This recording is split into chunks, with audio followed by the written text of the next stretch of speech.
Assalamualaikum warahmatullahi ta'ala wabarakatuh. Alhamdulillah Rabbil Alamin. Wassalatu wassalamu ala asyrafil anbiya wal mursalin wa ala alihi wa sahbihi ajma'in. Rabbi shrah li sadri wa yassir li amri wahlul 'uqdatam min lisani yafqahu qawli. Yang hormati saudara pengurusi bahagia Datuk Tuan Ibrahim Tuan Man, Naib Presiden PAS, seterusnya Datuk Mustafa Ali, SU Agong PAS Pusat, dan juga ahli panel kita yang ketiga, Dr. Mardani Alisra, Ketua Hubungan Masyarakat PKS. Dan tak lupa juga Tuan Suhaizan Kayat, Ketua Pemuda PAS Malaysia State School. Hadirin yang dimuliakan sekalian, jadi Alhamdulillah pada petang ini kita bersama lagi dalam forum, dan saya anggap semua telah menjamu selera dengan baik tadi. Semua okey, semua kenyang. Alhamdulillah. Jadi pada petang ini kita menjemput 3 ahli panel yang sangat istimewa pada petang ini. Yang pertama Datuk Tuan Ibrahim. Kita semua kenal antara pimpinan yang sangat memberikan rasa harmoni kita berada dalam jemaah ketika ini. Kita sentiasa ternanti-nanti dengan status-status Facebook beliau ataupun kenyataan-kenyataan beliau yang menyejukkan ataupun meredakan hubungan sesama kita sekarang ini. Itu yang pertama. Yang kedua, ahli panel kedua kita ialah Datuk Mustafa Ali. Beliau merupakan pimpinan yang sangat lama dalam PAS. Banyak pengalaman beliau dan pernah menjawab sebagai Ketua Pemuda dan SU Pemuda. Sekarang ini sebagai Setiausaha Agong. Dan seterusnya ahli panel kita yang ketiga yang telah bersama dengan kita pagi tadi, Dr. Mardani, Ketua Hubungan Masyarakat PKS. Hadirin yang dimuliakan Allah sekalian, saya merupakan moderator yang sementara. Kita menunggu moderator sebenar akan sampai selepas pada ini. Jadi bila jadi tayar spare ni, kita terima seadanya lah. Pada petang ini kita akan berbincang bertajuk forum bertajuk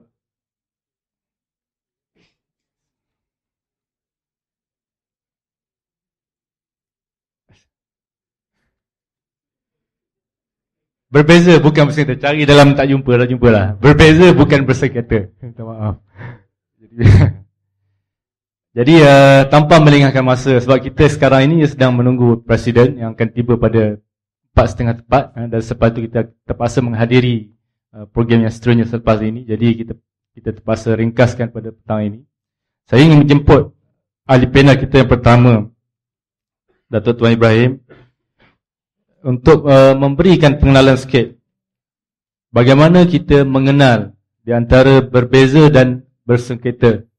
Jadi dengan segala hormat saya menjemputlah Datuk Tuan untuk memberikan pengenalan beliau. Silakan. Bismillahirrahmanirrahim. Alhamdulillahirabbil alamin wassalatu wassalamu ala asyrafil anbiya'i wal mursalin sayyidina Muhammadin wa ala alihi wa sahbihi ajma'in. Rabbi shrah li sadri wa yassir li amri wa hlul 'uqdatam min lisani yafqahu qawli. Yang dihormati saudara moderator sementara.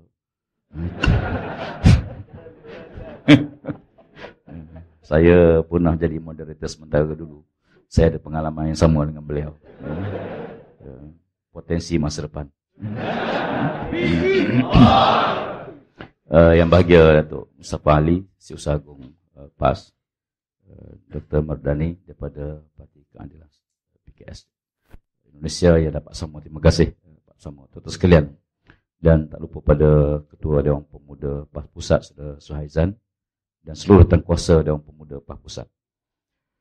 Tajuk yang kita bincang ini saya fikir dah pagi tadi dah bincang, dan secara asasnya tuan-tuan sekalian dah ada gambaran terhadap dua elemen tentang perbezaan dan persengketaan. Perbezaan disebut sebagai ikhtilaf. Ikhtilaf ini perkara biasa, normal. Kalau manusia tidak ada ikhtilaf, itu bukan manusia. Kalau tuan-tuan masuk politik, tiba-tiba tak ada ikhtilaf, itu bukan politik. Politik kalau masuk tenang, aman tu, itu beli 4B. bukan parti politik. Realiti parti politik mesti berdepan dengan gelombang. Gelombang ini ialah perkara yang normal. Cuma apa beza di antara keduanya? Perbezaannya saya dalam masa terakhir ini saya nak sebut 3 perkara. Yang pertama ialah ikhtilaf, dia ada siqah. Dia ada siqah, yakni rasa hormat kepada pandangan berbeza. Kita berbeza pendapat ni biasa. Suami isteri pun tak sama. Piramli pun nak kata qala Piramli. Sedangkan lidah lagi tergigit. Maksudnya, kalau sekiranya kita tengok ini dalam konteks jemaah lagi besar, lagi banyak perbezaan. Tetapi selagi mana kita ada siqah, rasa hormat. Mungkin kita hormat kerana ilmu dia. Kerana lamanya dalam perjuangan. Kerana sabarnya dia. Kerana waraknya dia. Kerana zuhudnya dia. Apa saja yang kita boleh rasa siqah pada seorang tu, kita akan rasa hormat pada dia. Dan menghormati perbezaan pendapat dan pandangan. Dia tidak akan timbul persengketaan. Ikhtilaf diurus dengan baik, dia tidak mungkin mencetuskan persengketaan. Sebab dia dua lain berbeza. Persengketaan dia pendekatan persengketaan, dia tidak ada siqah. Dia tidak ada penghormatan kepada pandangan yang berbeza. Ikhtilaf, kalau tidak diurus dengan baik, dia boleh mencetuskan hilang siqah, hilang penghormatan, rasa takabur, rasa kita paling hebat, dan dia akan keluar daripada batas ikhtilaf. Pada waktu itu akan jadi persengketaan. Maka mengurus ikhtilaf ini, bila berlaku perbezaan pendapat, mesti dalam ruang lingkup dia. Satu hari bila Khalifah Harun al-Rashid datang ke Madinah, dan beliau mengikuti kuliah disampai oleh Imam Malik. Dan beliau sangat kagum dengan kitab Muwatta karangan Imam Malik. Sehingga beliau mencadangkan kepada Imam Malik untuk mencetak kitab ini dan disebarkan di seluruh dunia Islam. Supaya semua Islam berpegang dengan kitab ini. Tujuan satu, tujuan supaya tidak ada perbezaan pandangan. Dalam masalah fiqh khususnya. Tetapi apa jawapan Imam Malik? Wahai Imam ini, jangan lakukan demikian. Saya hanya tulis hadis yang saya temui. Dan di sana ada beribu lagi hadis-hadis Nabi yang saya tidak temui. Tapi mereka juga pegang pada hadis. Sahabat-sahabat Nabi beribu melihat hadis Nabi SAW, bertemu dengan hadis Nabi. Maka pandangan itu menunjukkan kepada kita bahawa perbezaan ini dalam perkara yang kurang. Bukan perkara prinsip. Dan saya fikir ni pagi kita dah selesai isu ini. Kalau berlaku pertembungan dalam perkara prinsip, itu tidak dipanggil ikhtilaf. Yang boleh timbul persengketaan bila perkara prinsip dilanggar. Sebab prinsip tak ada kompromi. As-sulhu jaizun bainal mu'minin illa sulha halala haraman atau harrama halalan. Berdamai itu dituntut oleh syarak selagi mana kamu tidak menghalalkan yang haram atau mengharamkan yang halal. Jadi ada batas dia. Selagi mana prinsip itu tidak dilanggar, maka ikhtilaf menjadi suatu benda yang rahmat. Ikhtilaf ummati ar-rahmah. Walaupun Qardawi dia tahqiqkan hadis ini tentang la aslalah, tapi dia ma'ruf menjadi satu fenomena ikhtilaf yang tidak melampau. Persengketaan dia hilang penghormatan, hilang harga diri, hingga timbul kebencian, timbul permusuhan, dan ditimbul dendam. Lainnya tidak duduk dalam jamaah Islam. Ini luar daripada batas jamaah Islam. Jamaah Islam dia ada akhlak dia, ada adab dia, yang melingkungi perbezaan pendapat kita. Sebab itu, dalam perkara ijtihad, mungkin betul dan mungkin salah. Nabi kata dulu dapat pahala. Kalau betul dapat 2 pahala, kalau salah pun dapat 1 pahala. Bermakna, kita harus berlapang dada dengan perbezaan-perbezaan dalam perkara ikhtilaf. Dalam perkara strategi. Ini soal benda yang terbuka.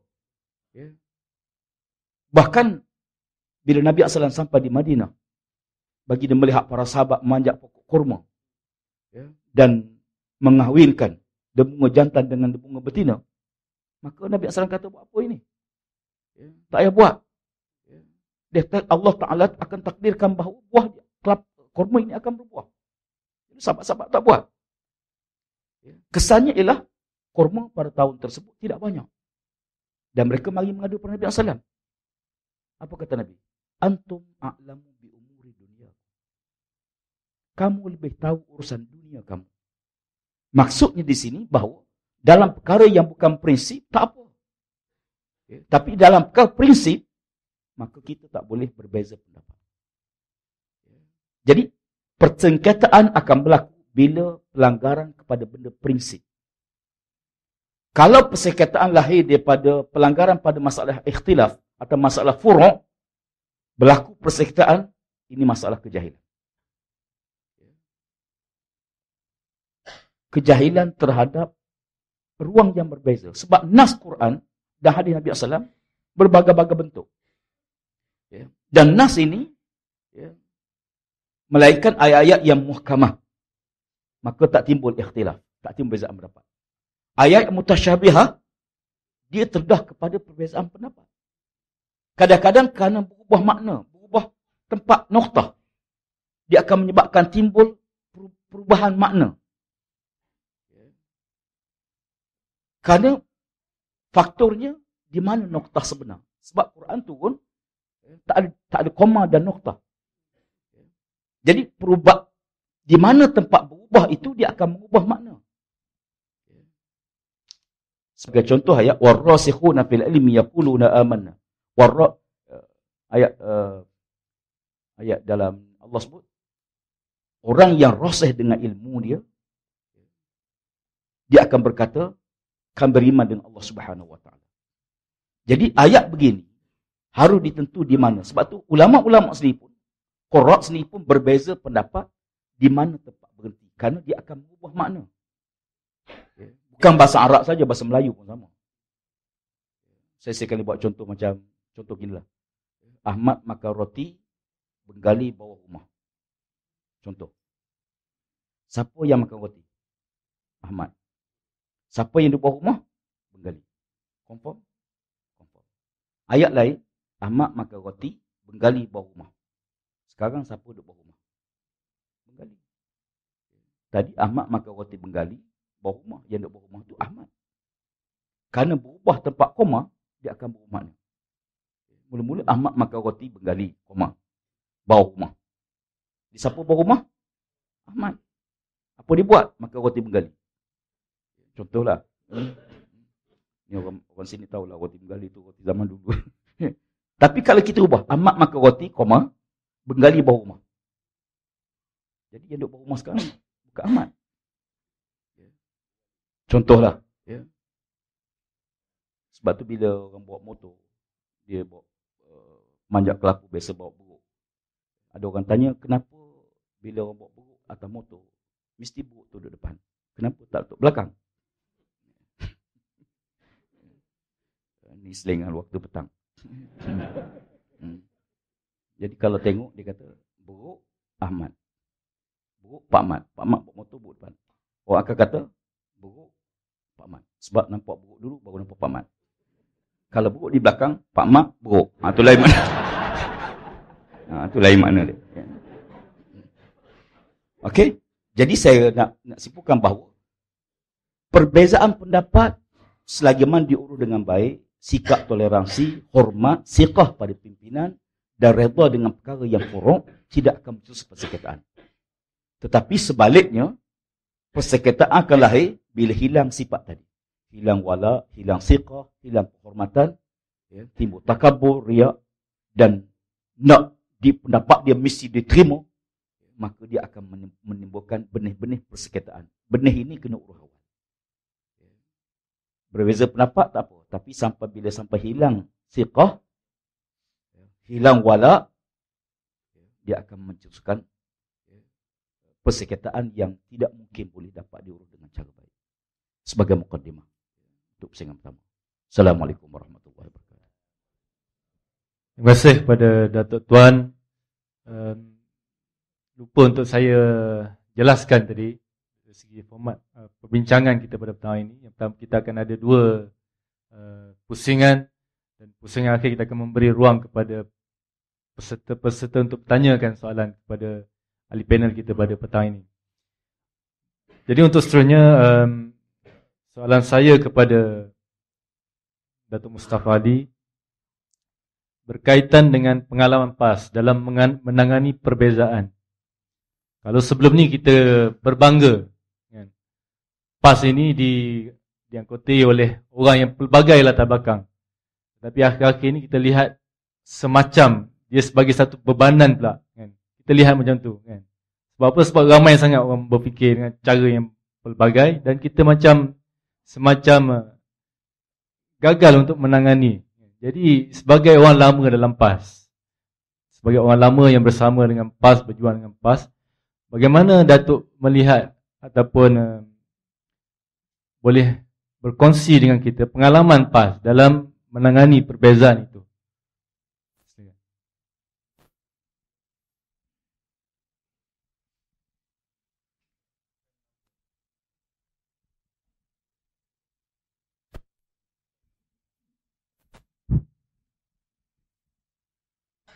Assalamualaikum warahmatullahi wabarakatuh.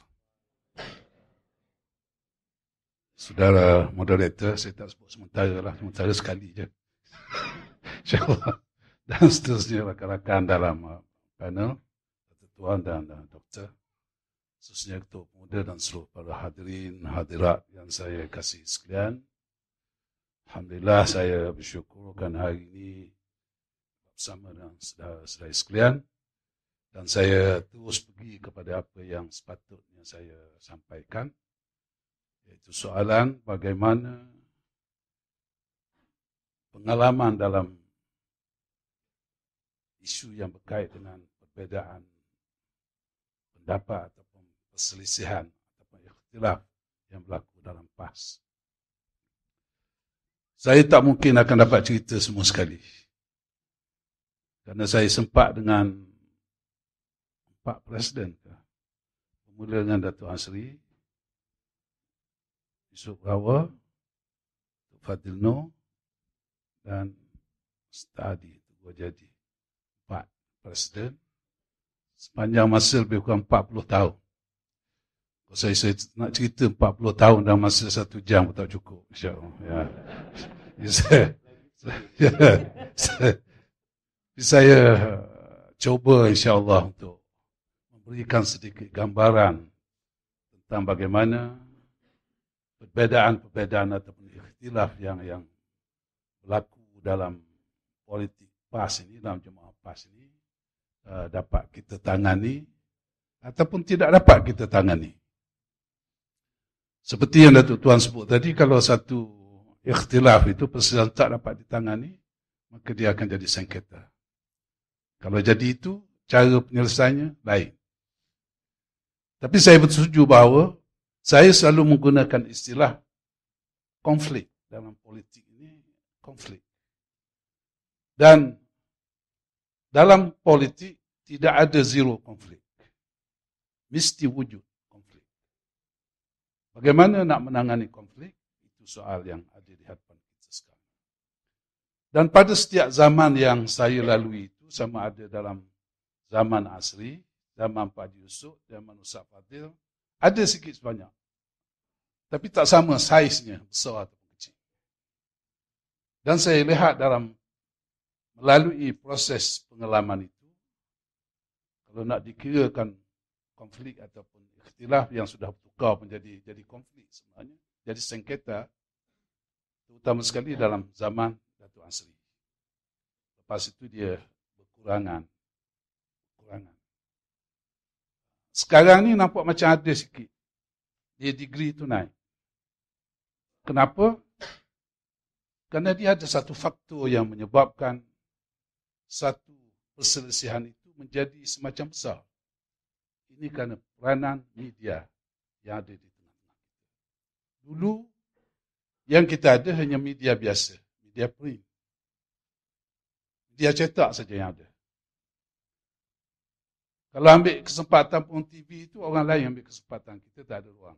Tapi sekarang ni, dengan berlakunya zaman media sosial yang semua orang boleh bercakap tanpa melalui media, dia ada media sendiri, ini yang menjadi masalah itu semacam nampak lebih besar. Walaupun pada saya hakikatnya masalah ataupun yang berlaku sekarang ini tidak sebesar sebagaimana yang pernah kita lalui. Itu perkaranya. Jadi sebab itulah apabila konflik ini tidak dapat ditangani, maka dia akan bertukar menjadi krisis. Naik tingkat jadi krisis. Krisis tidak boleh ditangani, tak boleh diselesaikan, dia akan berlaku perpecahan. Itu dia punya tingkatan degree yang mungkin berlaku. Daripada konflik, krisis kepada perpecahan. Pada saya, kalau ditanyakan saya, apa tahapnya pada waktu ini? Saya masih mengatakan ianya sekadar konflik. Bukan krisis pun, hanya konflik. Tetapi perlu diselesaikan oleh kerana ia memberikan barangkali persepsi kepada masyarakat yang di luar daripada PAS, bagaimana kedudukan PAS sebenarnya. So saya bercakap ini dalam konteks PAS sahaja, ya, sebab itu yang mengikat saya. Saya tak boleh bercakap di luar daripada yang bukan PAS. So dalam konteks ini, satu cara yang juga perlu saya sebutkan dalam menyelesaikan perbezaan pandangan di kalangan ahli ini, kita juga sebenarnya tertakluk kepada perlembagaan PAS itu sendiri. Perlembagaan PAS di mana ruang lingkup yang boleh kita gunakan atau tidak gunakan. Misalnya, contoh, kalau berlaku perselisihan faham yang mengenai perlembagaan PAS, yang ini kena rujuk juga kepada perlembagaan PAS. Walaupun perselisihan yang berlaku itu dalam perkara barangkali yang tak kena sangat dengan perlembagaan, tetapi akhirnya mungkin kena rujuk. Saya akan sebut perkara ini selepas ini. Satu perkara yang saya nak tekankan di sini, tadi Datuk Tuan ada menyebut bahawa berikhtilaf ini bukan soal prinsip. Prinsip memang kita tak boleh ikhtilaf tentangnya. Tetapi dalam perkara yang berkait dengan pendekatan, yang berkait dengan strategi, ini mungkin pandangan yang berbeza yang ada di kalangan ahli-ahli kita dan pimpinan-pimpinan kita. Yang kita memang boleh berbeza. Tetapi akhirnya, apabila sesuatu keputusan yang telah dibuat berhubung dengan strategi, berhubung dengan pendekatan, maka harus semua menerimanya. Inilah dikatakan wala. Artinya apabila keputusan sudah dibuat. Tetapi sebelum sampai kepada itu, mesti dah dulu hal ini diperbincangkan. Macam mana perbezaan ini harus kita lakukan. Cara yang lazim digunakan apabila berlaku perselisihan pandangan dan pendapat, biasanya diselesaikan melalui mesyuarat. Mesyuarat di peringkat PAS ini, semua peringkat boleh dikatakan umumnya, sama ada pusat ataupun negeri ataupun kawasan, masing-masing itu ada mesyuarat masing-masing, lebih kurang kita puratinya sebulan sekali, kita katalah sebulan sekali. Dan perselisihan pendapat ini boleh berlaku pada semua peringkat, peringkat kawasan, peringkat negeri, peringkat pusat, dia boleh berlaku di semua peringkat itu. Dan bagaimana kita addresskan ataupun melihat isu ini yang perlu diselesaikan. Saya menyebut tadi melalui mesyuarat. Dan mesyuarat masing-masing boleh memberikan pandangan. Yang itulah kadang-kadang mesyuarat ini dia ada juga dia panas sejuk itu. Sebab apa itu pandangan-pandangan yang diberikan mungkin berbeza itu agak banyak, dia panas sikit. Kalau berbezanya tak banyak, maka dia kurang panas. Tetapi akhirnya bila habis mesyuarat, seharusnya tak ada yang panas lagi. Itu saya menyebut awal tadi. Peranan media sosial dalam pengalaman kita sekarang ini, apa yang seharusnya sudah tidak panas, dipanaskan oleh media sosial. Ini penyakit yang ada sekarang. Dan inilah yang menjadi concern kita, bagaimana kita sebenarnya nak menangani ikhtilaf ini, bagaimana juga nak menangani media sosial yang ada di tengah-tengah kita. Kita sedar barangkali Datuk Tuan berhadapan dengan beberapa perkara yang terpaksa kena tegur oleh media sosial. Sama ada yang ditegur itu dia menerima teguran atau tidak, saya tak pasti. Saya pun khilaf juga tentang perkara ini. Maklumat terakhir saya tak dapat. Dia dengar ataupun tak dengar, dia terima ataupun tidak terima. Okey, baik. Saya ringkaskan. Yang kedua, kalau berlaku satu perselisihan pandangan, yang kadang-kadang perselisihan ini bukan mengenai strategi, bukan melalui pendekatan. Kadang-kadang dia clash pribadi. Clash pribadi. Dia berlaku clash pribadi. Ada seorang manusia ni apabila orang tu bercakap kok mana pun dia tak terima. Ini ada. Orang tu pula ada yang lain, yang ni aku tak terima. Cakap lah ke mana aku tak dengar. Macam mana nak selesai masalah? Yang kita melalui perkara-perkara ini. Sepatut benda kecil boleh selesai tapi tak boleh selesai. Clash personality. Saya teringat kepada almarhum Ustaz Hasan Syukri lah, kawan kita semua sekali, pimpinan kita. Dia kata yang ni nak selesai mudah je, dia kata. Tunggu salah seorang mati.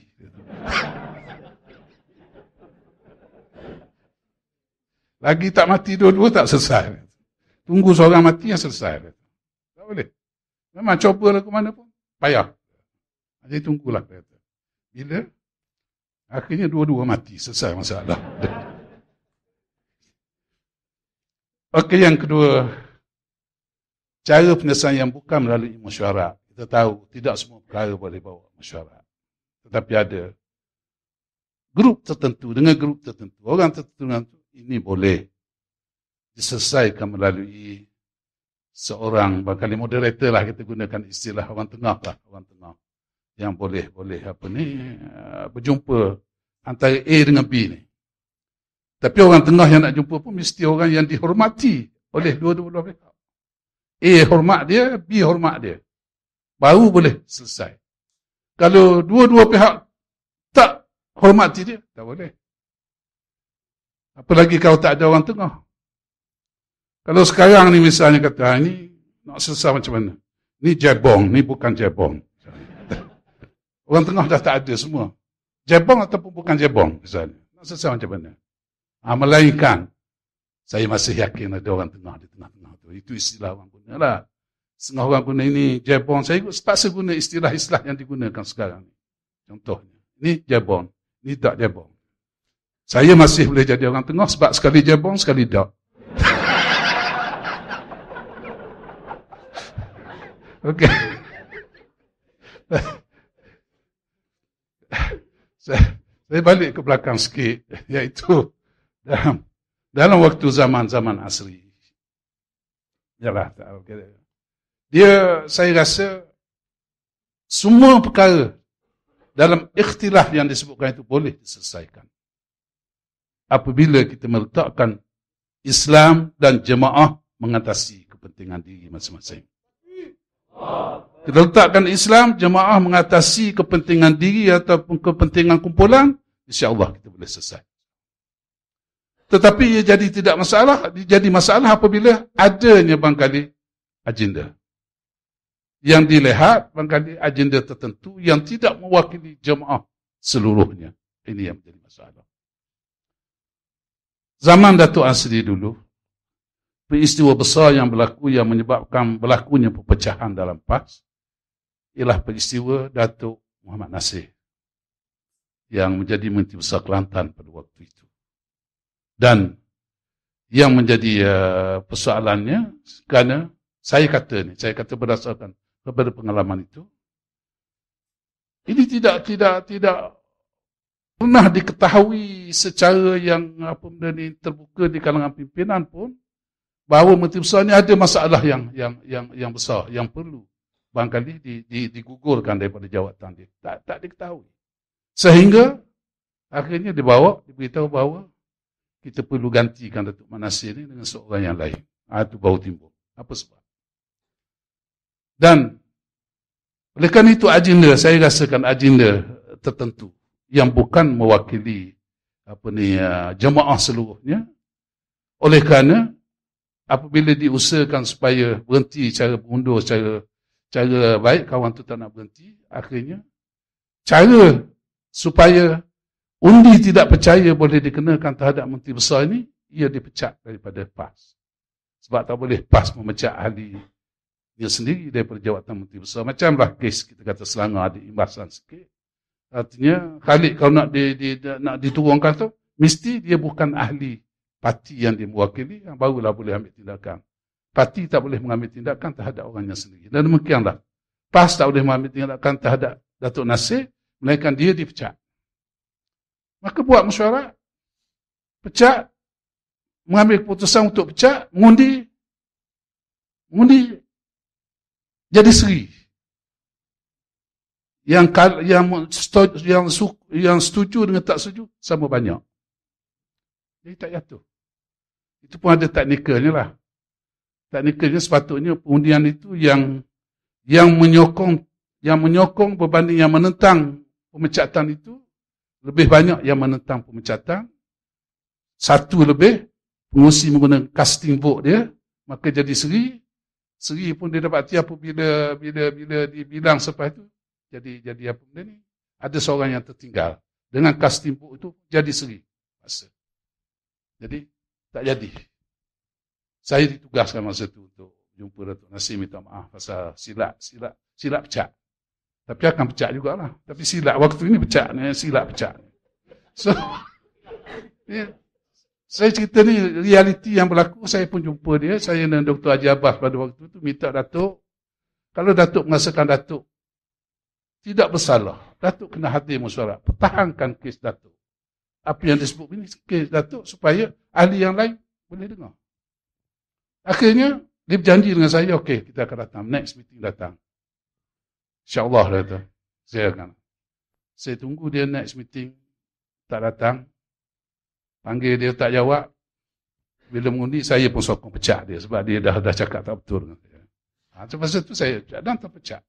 Tetapi pokoknya, apabila tidak menggambarkan keseluruhan pandangan yang agak menyeluruh, maka dia akan menjadi masalah. Dan itulah yang menimbulkan masalah. Maknanya sehingga tak boleh disah, lagi undi tidak percaya, dan akhirnya sampai kepada akhirnya kita menghadapi mageran, pilihan raya umum. Daripada kita mempunyai kerajaan, kita hilang kerajaan pada tahun 78 pada waktu itu. Itu contoh bagaimana tak boleh diselesaikan konflik itu oleh kerana ada agenda yang tertentu yang berlaku. Sebab semuanya tidak memahami apa yang disebut itu. Tetapi dari segi kita sebagai yang bertanggungjawab, apabila keputusan telah dibuat, pecah-pecahlah. Kita terima itu sebagai satu pemecatan dan dia gugur, tapi kita terima juga kesan daripada apa yang berlaku itu.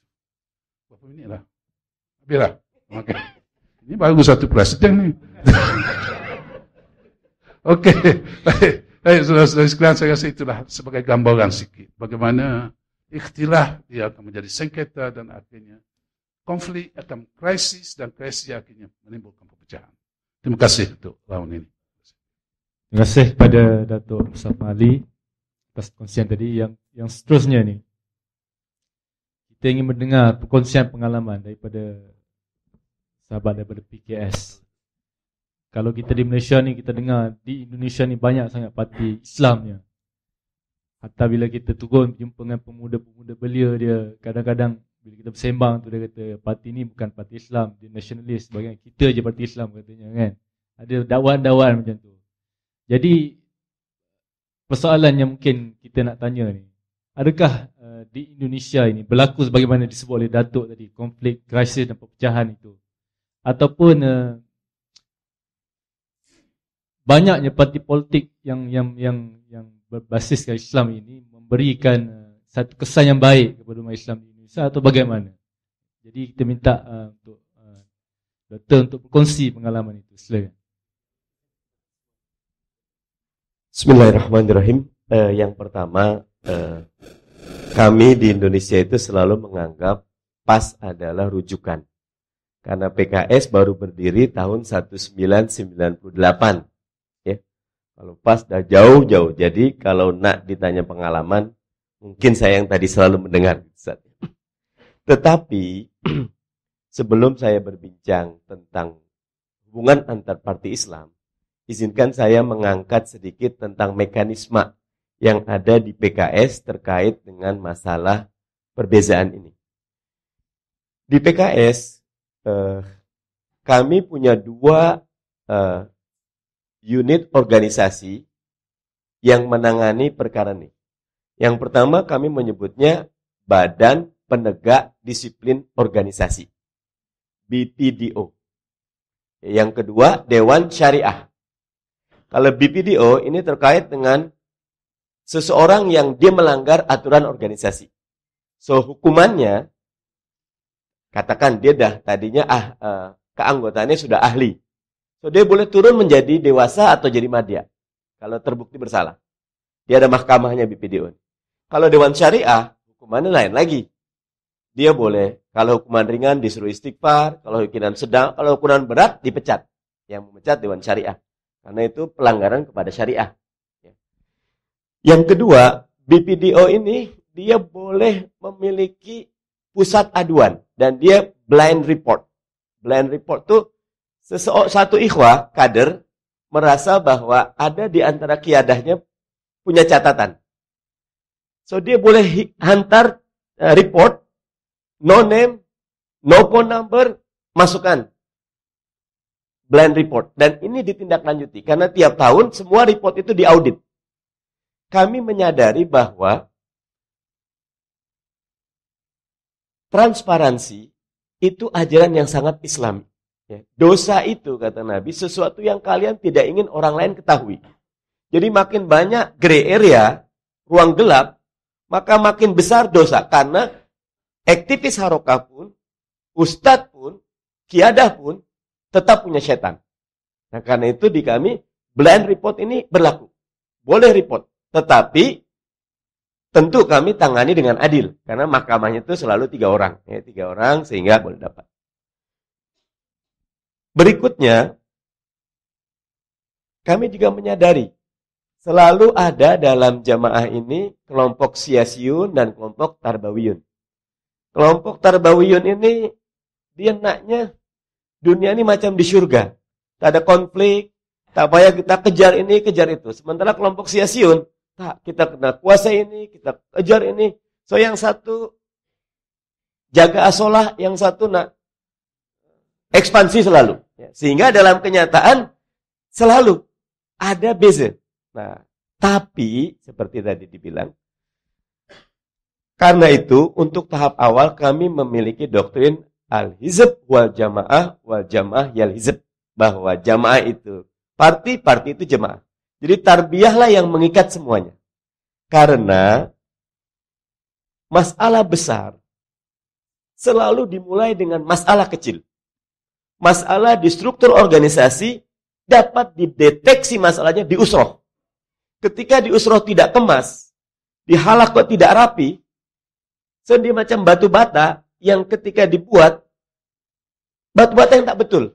Jadi ketika dia disusun, nak bena, ternyata ada retak, ada apa. Nah, karena itu, kekemasan dalam tarbiyah, betul-betul kami jaga karena ini yang membuat jamaah ini kokoh atau tidak. Tadi pagi saya bilang kan, langit runtuh tidak ada masalah selama tarbiyah kita kuat. Karena kita boleh tegakkan kembali langit itu. Tapi kalau langit tak runtuh, tak ada tarbiyah, tak boleh buat apa-apa. Jadi, kami di PKS daripada awal menyadari kita ini manusia biasa. Karena itu harus dijaga silap dan bezanya dengan aturan. Sehingga dengan demikian mudah-mudahan yang mengawasi bukan 1-2 orang, yang mengawasi semua ikhwah boleh report. Bahkan mohon izin Dewan Syariah membuat sebuah aturan pembuktian terbalik. Di kami di PKS sudah ada faksi kesejahteraan, faksi keadilan.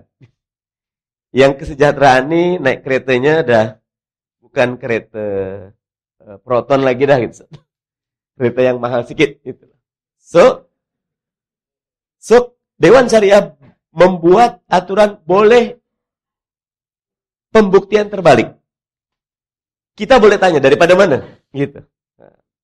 Tentu kita cek bahwa istirokatnya rapi, infaknya rapi, semuanya rapi, tak ada masalah. Tak ada masalah. Itu yang kami lakukan di PKS. Karena daripada awal kami sadar, kita manusia biasa. kita kena ada transparansi, kita kena ada accountability, kita tak beza dengan manusia yang lain. Kalau hubungan kita dengan parti-parti yang lain, setakat sekarang ini, memang kondisinya adalah lebih baik kami berpisah, tapi berniat bersatu, ketimbang kami bersatu, tapi berniat berpisah. Jadi setakat ini memang masih terpisah antara kami dengan yang lain, tapi silaturahim kami jalankan. Wallahu a'lam bishawab.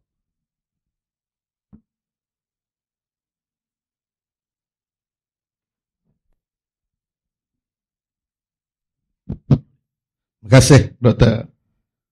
Mardhani Alisera di atas pencerahan yang diberikan. Saya kira bukan saya saja yang melanggar waktu terlewat. Ahli panel juga sudah melewati waktu yang ditetapkan. Jadi fair lah tuh. Jadi untuk pusingan yang kedua, mohon disiplin daripada setiap ahli panel. Saya pula jadi badan syariah. Untuk kita menepati waktu, untuk kita tamat sekitar jam 3.45, untuk kita buka sesi soal jawab kepada hadirin sekalian, yang saya kira banyak soalan yang bermain di minda masing-masing untuk dilontarkan kepada ketiga-tiga ahli panel insyaAllah.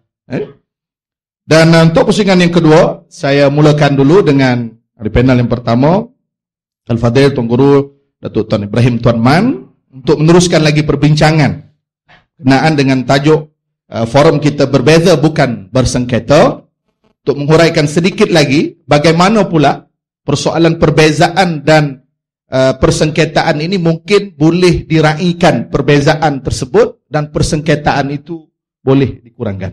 Silakan. Bismillahirrahmanirrahim. Kursi dan sahabat-sahabat panel. Kita dah menyebut bahawa berbeza ni ialah normal manusia. Inna khalaqnakum min zakarin wa unsa wa ja'alnakum syu'uban wa qaba'ila lita'arafu. Inna akramakum indallahi atqakum. Allah Ta'ala di antara tanda kekuasaannya, dia mencipta manusia dan dia membezakan kemampuan akal manusia, kemampuan penilaian manusia dan kemampuan ilmu, yang menyebabkan timbul perbezaan kerana pandangan-pandangan yang berbeza. Dan inilah keindahan Islam. Jangan lihat perbezaan ini sebagai satu musibah. Perbezaan adalah dilihat sebagai suatu ruang rahmah, kelonggaran syariah. Kita duduk dalam jamaah, ada pelbagai-bagai. Cantik satu bunga, gubahan bunga. Tuan-tuan boleh bayangkan kalau semua putih, hanya satu hijau tengah. Okey. Tetapi adanya pelbagai gubahan, ada daunnya, dia indah. Tapi dengan syarat kita harus tasamuh, berlapang dada dengan perbezaan. Tasamuh, lapang dada dengan perbezaan. Kita duduk dalam realiti. PAS sebagai satu parti yang makin besar. Dan yang masuk dalam PAS berbagai-bagai. Kita parti politik. Gagasan kita ialah gagasan dakwah. Cuma kita ambil lain politik kerana sebahagian di antara perintah syariat Islam tidak boleh dapat dicapai melainkan dengan kuasa politik. Sebenarnya kuasa politik ini tidak menjadi kewajipan sekiranya yang ada kuasa hari ini melaksanakan Islam. Tapi oleh kerana yang ada hari ini tidak melaksanakan Islam, maka kekosongan kelompok itu mesti diambil oleh kita. Dan kita mengisi akhir jadi satu kewajipan. Ma la yutimul wajib illa bihi fahuwa wajib. Asalnya wajib sembahyang, wuduk bukan wajib. Wuduk hanya sunat. Tetapi dia menjadi wajib bila nak sembahyang. Waktu tidak sembahyang, wuduk sunat. Demikian juga untuk mendapatkan kekuasaan dalam sistem wajah silmiah yang kita ambil, maka kita kena terima realiti. Sebab tu kita berlapang dada dengan perbezaan. Bahkan kita mengadakan kerjasama, tahaluf siasi. Hampir semua parti-parti politik dalam pengalaman PAS. Bahkan dengan Barisan Nasional. Kita mengadakan. Semalam ada seorang tanya. Dia kata, Ustaz, sekarang ni boleh tak kita mengadakan? Saya kata, no, tak ada dah. Pengalaman kita cukup. Jadi saya tengok, selagi macam mana kita nak urus. Pertama, pertemuan. Kena banyak jumpa. Sebab kita bila kita tak jumpa, kita ada su'uzan.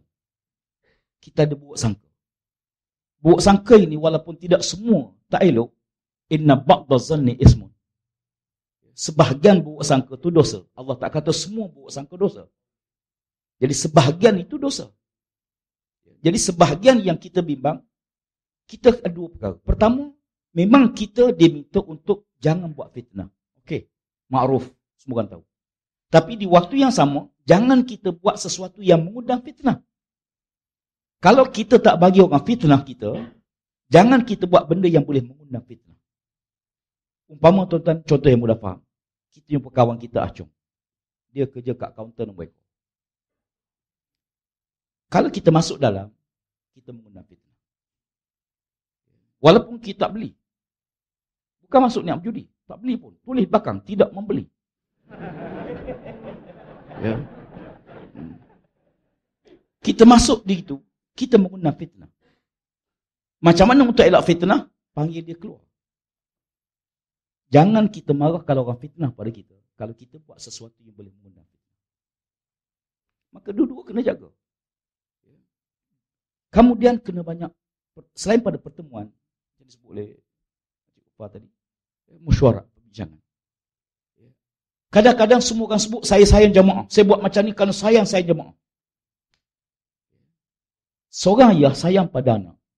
Dijentik telinga. Dipukul. Timbul satu bidan. Sayangkan anak, tangan-tangankan. Jangan bagi tangan masuk wat. Sayangkan isteri, tinggal-tinggalkan. Jangan tinggal terus. Tinggal-tinggal. Sekali-sekala tinggal. 3 hari tinggal balik tu. Cerita tak guna. Ini contoh. Sebab tu bila kita tak banyak pertemuan, kita buruk sangka. Satu hari Nabi dengan para sahabat. Satu hari Nabi berjalan dengan Hafsah radhiyallahu anha. Hafsah pakai jilbab. Pakai jilbab tutup. Lalu seorang sahabat lalu. Dia tengok Nabi, tiba-tiba dia berjalan laju sedikit. Perbuatan dia berjalan laju sikit menyebabkan dia panggil dia. Ini isteriku Hafsah. Sahabat dia kata, Masya Allah ya Rasulullah. Aku tidak ada sedikit pun untuk buruk sangka padamu ya Rasulullah. Memanglah sahabat takkan buruk sangka pada Nabi. Nabi kata, aku bimbang syaitan mengganggu kamu selepas ini. Bukan sekarang. Selepas ini. Oh, patut dia selalu pergi ke Kelang. Contoh. Patut doktor selalu datang ke Shah Alam.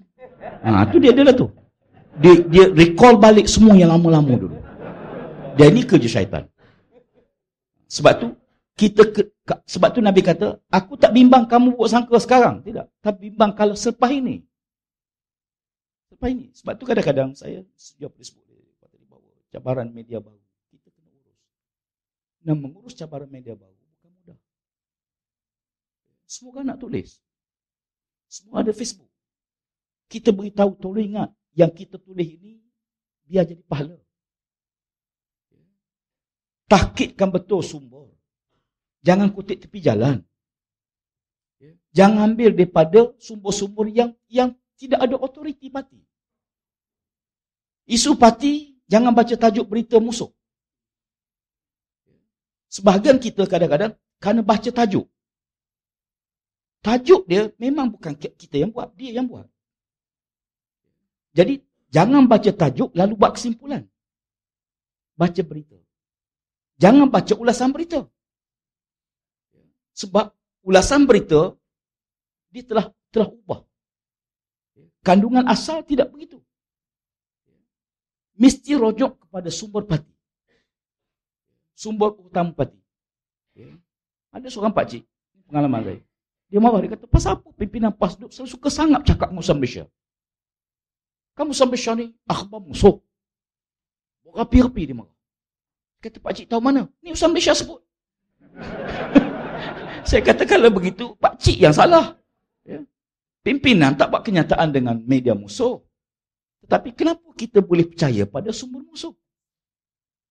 Jadi oleh kerana itu, rujuk mesti pada sumber resmi parti. Jangan baca tajuk, baca berita sepenuhnya.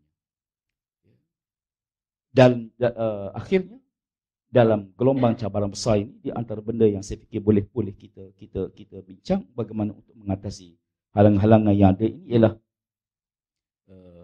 jangan kumpul mereka yang tidak puas hati. Sahabat-sahabat semua tuan-tuan sekalian, setiap cawangan akan ada orang tak setuju dengan ketua cawangan. Di peringkat kawasan, confirm akan ada orang tak setuju dengan YDP kawasan. Di peringkat negeri, lagi ramai orang tak setuju Putrajaya. Aku tahulah.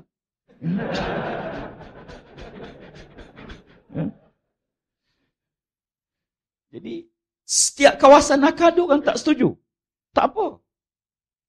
Raikan perbezaan. Tapi jangan kumpul orang tak setuju. Jadi satu jamaah dalam jamaah. Jangan kumpul jadi satu grup. Grup tak puas hati. Ni kelab tidak puas hati sedunia. Jadi bila kita kumpul yang tak puas hati, dia akan wujud satu kekuatan. Dia rasa dia kuat lah. Tambah media baru. Media baru ni kita tak tahu berapa jumlah. Bunyi kuat. Macam burung wak-wak. Kita panggil tengok. Suluh tengok 2 ekor je. Tapi bunyinya kuat lah. Media baru payah kontrol. Kita beritahu jangan. Dia ada Facebook dia sendiri. Dia ada WhatsApp group sendiri. Jadi oleh kerana itu, jangan kutip berita, melainkan tahqiq dulu berita tersebut. In ja'akum fasiqun binaba'in fatabayyan.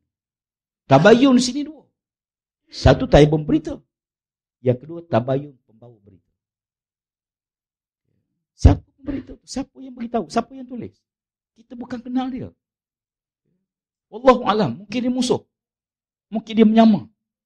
Sebab tu kadang-kadang kita kena hadapi dalam gelombang perubahan ini secara tenang, sejuk kepala. Pemimpin akhir sekali saya fungsi, mesti sejuk kepala.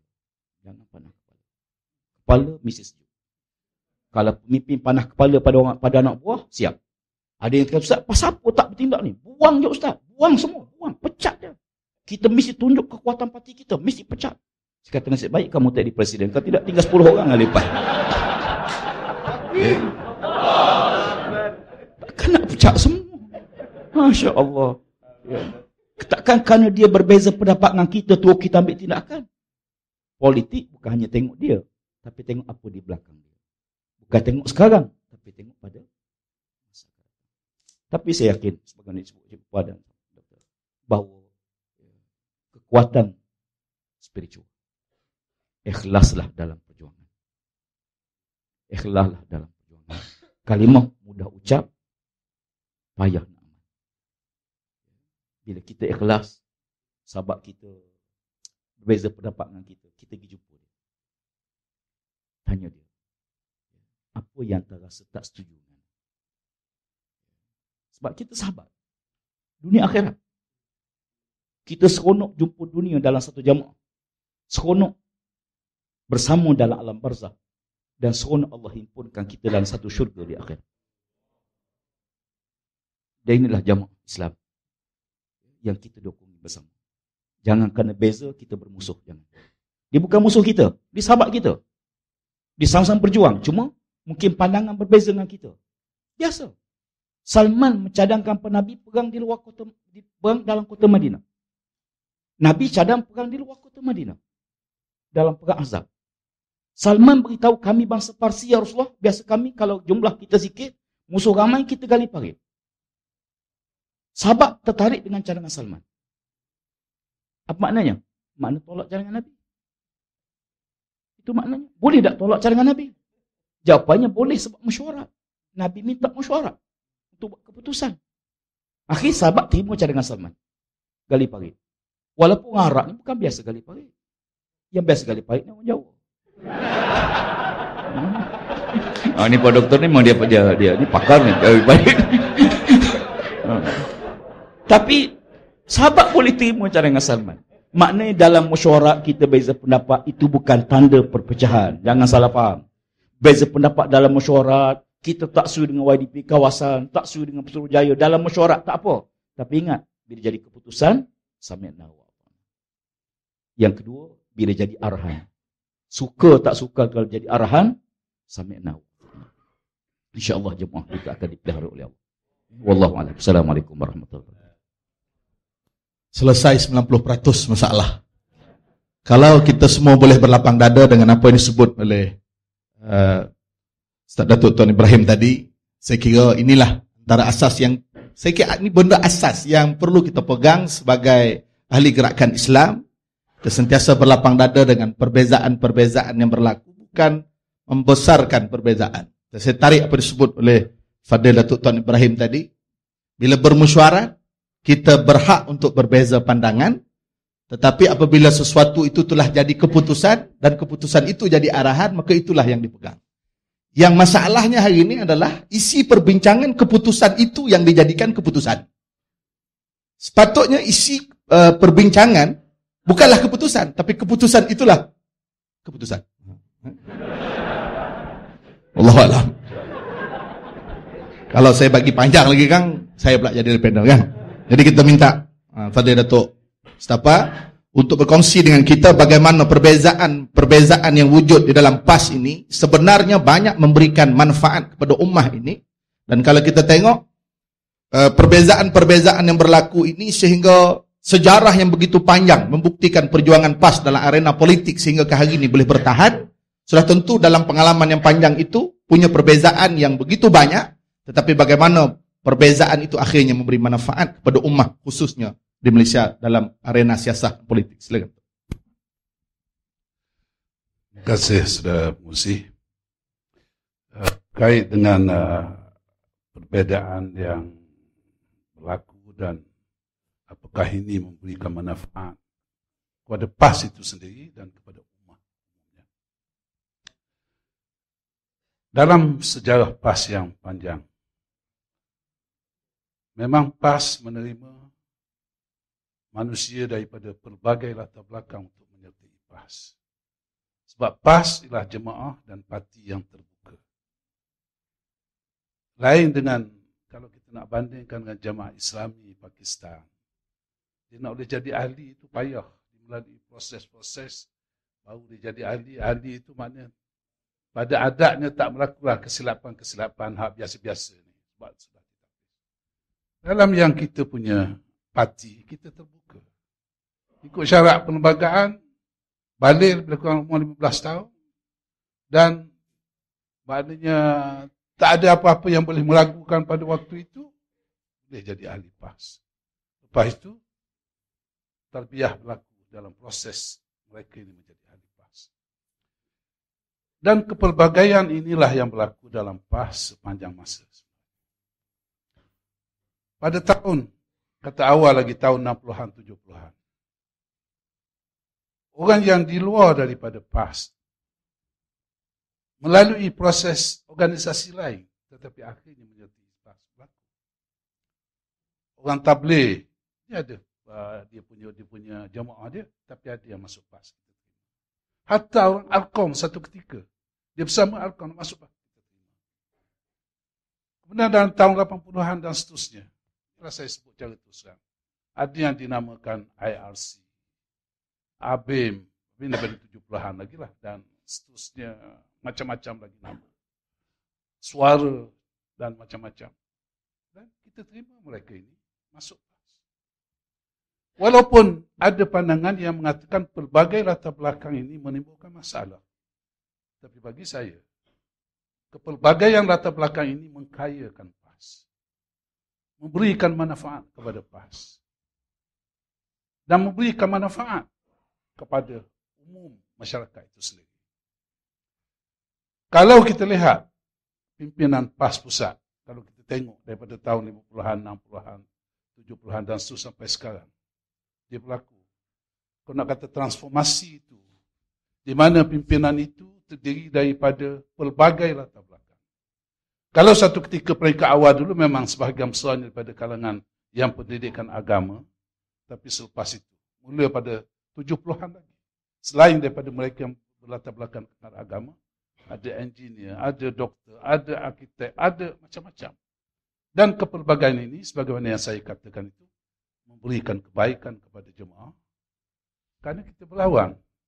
Dalam konteks, kita nak majukan PAS ini menggunakan muwajahah silmiyah, bukan bil kuah. Maka kekuatan kita bukan kekuatan senjata. Kekuatan kita ialah kekuatan ilmu. Kepelbagaian ilmu yang ada di kalangan pimpinan ini mengukuhkan PAS. Nak pergi dalam perkara yang berkait undang-undang, cari lawyer kita ada. Yang berkait dengan bidang kedokteran, kita ada doktor. Nak bagi engineer, kita ada engineer kita. Apalagi dalam bidang yang berkait dengan soal hukum hakam, kita banyak pimpinan yang mempunyai keupayaan yang seperti itu. Jadi, kepelbagaian ini perlu dikekalkan dalam PAS. Perlu dikekalkan dalam PAS. Sewaktu saya mula-mula menjadi pemimpin PAS, tahun awal 70-an, memang tak ramai masa itu di kalangan apa yang dinamakan bukan berlatar belakang agama. Tapi tak timbul masalah. Lepas itu makin ramai, maka tak timbul masalah. Sama kita tidak meletakkan perbezaan kamu ini. Tak ada. Semuanya adalah PAS. Yang mengikat kita ialah ukhuwah di kalangan pimpinan itu sendiri. Dan inilah yang mengikat kita. Walaupun secara pengalamannya, waktu saya menjadi pemimpin PAS pada waktu itu pun, saya tidak pernah melalui satu usrah. Tak pernah. Lepas masuk PAS baru bertemu dengan usrah. Kalau dalam konteks, dalam servis, dipanggil on the job training. Maknanya bekerja dan menerima latihan semasa bekerja itu. Saya juga jadi pemimpin, menerima latihan itu. Tetapi latihan yang kita berlaku itu oleh kerana ukhuwah hukum, tarbiyah boleh berlaku dalam kereta. Tarbiyah boleh berlaku waktu kita berjumpa dalam keadaan atas wakaf, dalam kedai kopi pun berlaku tarbiyah. Tarbiyah bukan saja berlaku dalam. Inilah yang menjadi sumber daripada kekuatan kita.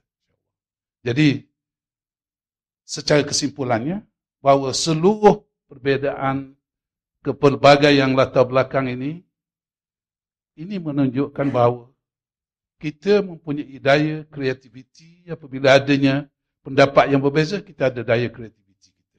Kita ada kematangan kita. Dan kematangan dan daya kreativiti inilah sebenarnya yang dapat mengukuhkan PAS dengan diikat oleh ukhuwah yang wujud di kalangan jemaah ini sendiri. InsyaAllah. Terima kasih. Terima kasih Dr. Mustafa Ali di atas huraian. Saya tertarik dengan apa disebut perbezaan itu menimbulkan ataupun merangsang kreativiti. Sepatutnya kita bergerak lebih jauh dengan perbezaan yang kita manfaatkan dengan ruang yang ada. Asal sahaja kita mampu untuk membuang sikap, kalau kata orang Negeri Sembilan dia sebut pokok dek kau, pokok dek den. Bila main pokok-pokok ni tu jadi masalah. Kita mesti berpegang kepada keputusan yang dibuat oleh jamaah dan bergerak di atas keputusan tersebut. Jadi untuk itu, soalan yang terakhir bagi pusingan yang kedua ini, kita tuju kepada Dr. Mardani.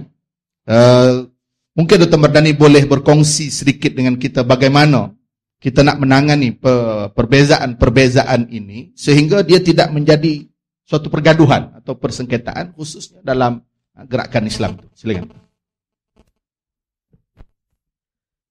Tadi pagi saya sudah memberikan yang disampaikan. Jadi karena masanya pendek, saya mewakafkan untuk para hadirin berdiskusi dengan dua kiadah kita. Cukup dari saya. Saya tak datang, betul di panas tanya. Jadi alhamdulillah, terima kasih pada ahli panel yang telah menepati waktu yang telah diberikan. Walaupun pengurusinya agak lambat, kita buka untuk sesi soal jawab. Minta perkenalkan nama, dari mana, dan terus soal tanpa perlu menjadi panel yang keempat. Baik, bismillahirrahmanirrahim. Nama Rahmat Ihsan Mak Sofian daripada Bangi. Soalan pertama kepada Dr. Mardani. Tadi pada awal paginya Dr. Mardani mengatakan bahawa di Indonesia itu bukan PKS saja satu-satunya parti politik. Dan pada awal pagi tadi Dr. Mardani mengatakan bahawa PKS itu mendapat rahmat apabila ada ikhtilaf antara PBB dan juga PAN dengan PKS. Tapi di hujung forum tadi Dr. Mardani mengatakan bahawa lebih elok tidak bersatu kalau berniatnya mau bercerai. Maka memandangkan Dr. Mardani mengambil PhD di UTM Skudai dan sedikit sebanyak tahu politik Malaysia. Adakah Dr. Mardani mencadangkan di Malaysia ini, mahu mencadangkan di Malaysia ini sesuai atau tidak untuk ada satu lagi parti politik Islam selain pada PAS supaya check and balance pada PAS. Kerana kebelakangan ini PAS sedikit angkuh, Dr. Mardhani. Barangkali cadangan Dr. Mardhani. Okey, soalan kepada Datuk Mustafa Ali. Saya ada soalan kepada Ustaz panel. Tadi Datuk Tuan Ibrahim Tuan Man membawakan hadis berkaitan dengan Nabi SAW bersabda kepada mereka yang bercocok tanam itu lebih tahu apa yang mereka itu lakukan. Maka bila kita tahu bahawa ada orang yang lebih mengetahui berkaitan undang-undang berbanding ulama, contohnya Prof. Aziz Bari. Ada orang yang lebih mengetahui tentang sains politik banding ulama seperti Prof. Madya Agus. Jadi bagaimana sebenarnya saya tidak tahu dalam PAS meraihkan ikhtilaf pendapat ahli akademik di dalam PAS. Dan bukan soalan kedua, soalan lanjutan kepada Datuk Mustafa Ali sebagai SU Agong. Di PKS nampaknya sedikit keras hukuman-hukuman dikenakan kepada kadir-kadir mereka apabila melakukan sedikit masalah, seperti mana pagi tadi Dr. Mardhani mengatakan bahawa siapa yang memulakan dia perlu menghentikan. Tapi ada pun saya nampak krisis-krisis yang sedang berlaku dalam PAS ini, kita sedikit tidak tegas dengan mereka-mereka yang memulakan api kemarahan ini, api krisis ini, tidak seperti apa yang berlaku di PKS menurut Dr. Mardhani. Baik, Alhamdulillah. Jadi kepada Datuk Tuan Ibrahim Tuan Man yang saya kasih, paling saya fiqah, Masya Allah.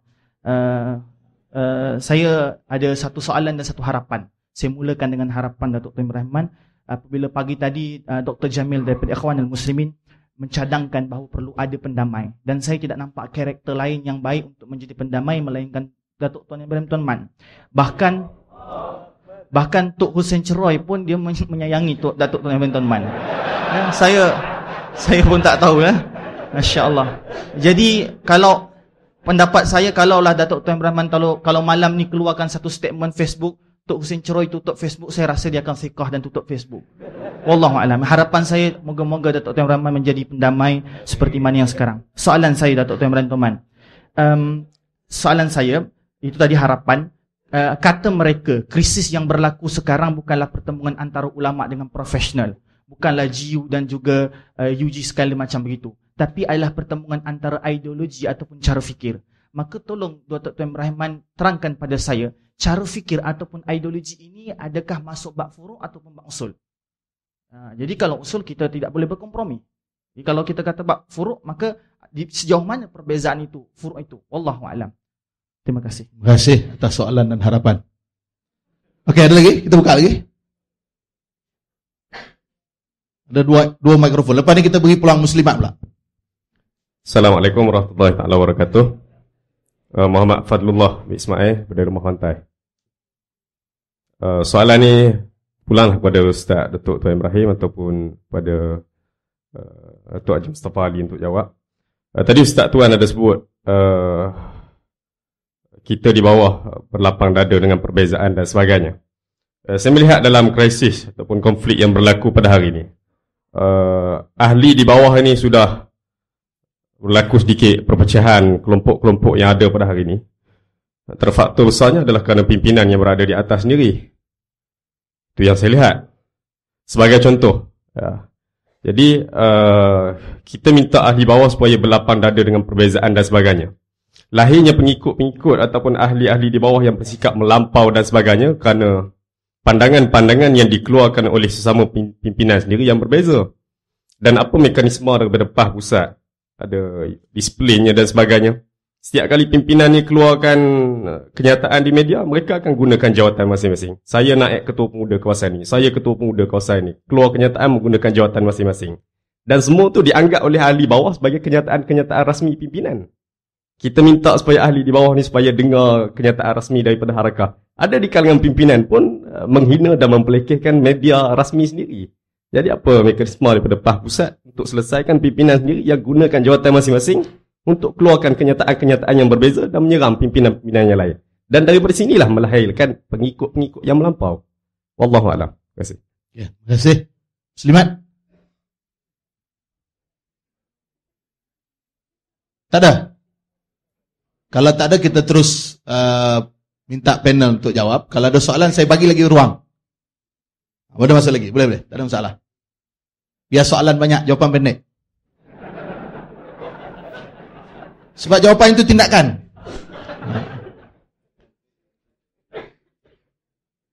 Okey, baik, kita minta pada tiga ahli panel kalau tadi susunan untuk soalan daripada moderator, Datuk Tuan panel pertama, Dr. Mardani panel yang ketiga. Untuk soalan daripada penonton, Dr. Mardani jadi panel pertama. Sila Dr. Mardani. Ya, Rahmat tadi ya. Lagi-lagi parti Islam di Indonesia semua majority berdiri selepas reformasi 1998. Jadi kami sangat baru, sehingga karena kami sangat baru, kalaupun istilahnya umur bayi itu baru 3-5 tahun, kalau jalan jatuh wajar lah gitu ya.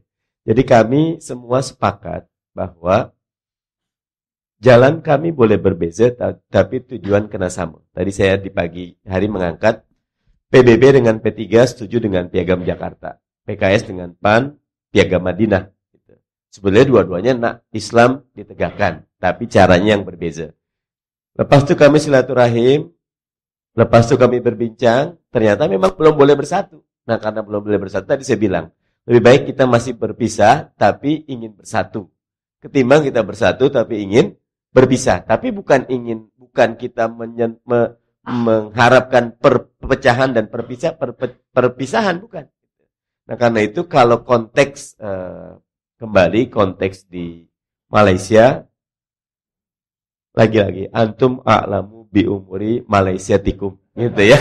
Jadi tetapi saya sangat menikmati perbedaan pendapat di sini dan semua bebas, karena jangan sampai kita berbeza tapi kita diam. Nanti kalau kita diam, setan yang masuk. Tapi kalau kita berbeza, kita sampaikan tentu ada adabnya. Di kami juga selalu, mohon maaf, afwan, saya mau bagi pendapat, tapi pendapat saya berbeza. Nah, tadi pagi kita ngangkat tentang masalah adab. Berbeza niscaya. Yang problem dan yang merupakan, yang harus kita jadikan adalah bagaimana adab kita terhadap perbezaan. Itu yang sedang kami coba usahakan. Wallahu a'lam.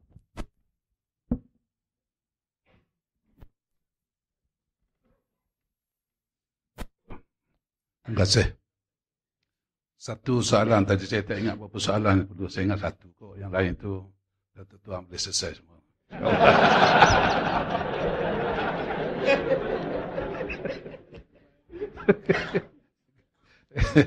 Satu tadi soalan tu satu perbandingan tentang tindakan antara ahli yang dikatakan melanggar disiplin ni lah.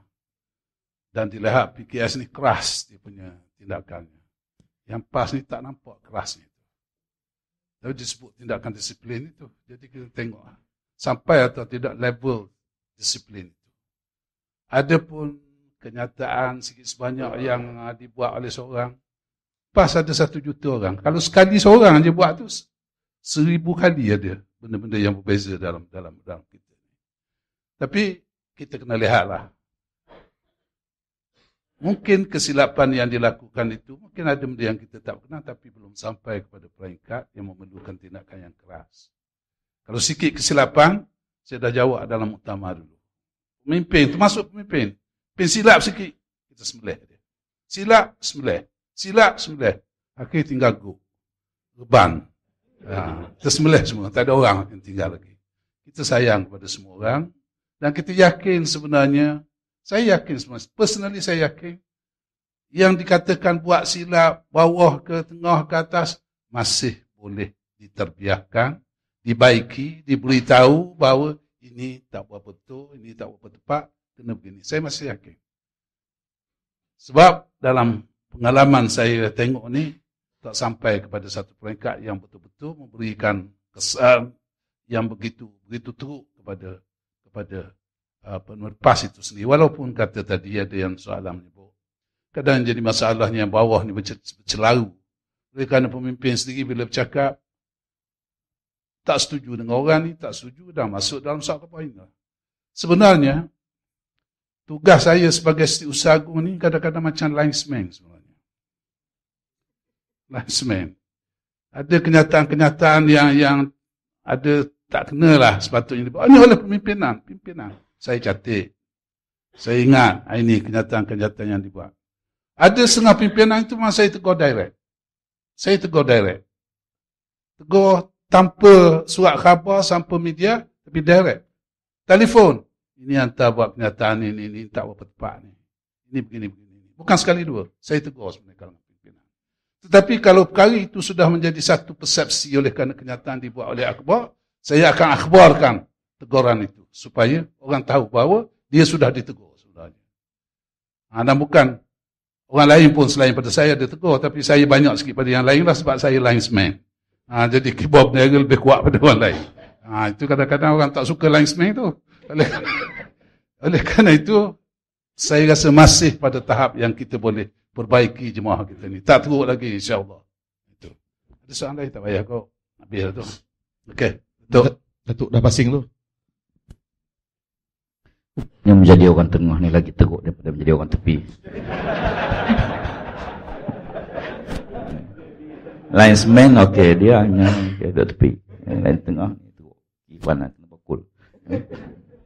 Terus sekalian, semua satu perkara yang kita harus lihat bahawa apakah pertembungan ini ialah kaedah fikir ataupun melibatkan soal prinsip. Kita kena clear itu dulu. Kalau melibatkan prinsip, minta maaf. Memang Islam tidak benarkan kita kompromi dalam perkara yang bercanggah dengan syarak. Apa matlamat perjuangan PAS? Kenapa tuan-tuan masuk PAS? Tanyalah soalan sama pada seluruh ahli PAS. Jawapan satu. Kerana Islam. Kerana Islam. Kita pergi Putrajaya, nak sampai Putrajaya, ialah untuk sampai Islam ke sana. Tuan-tuan, ada orang tunggu postman. Sebenarnya yang ditunggu bukan postman. Ditunggu itu ialah surat. Kecuali dia bercinta dengan postman.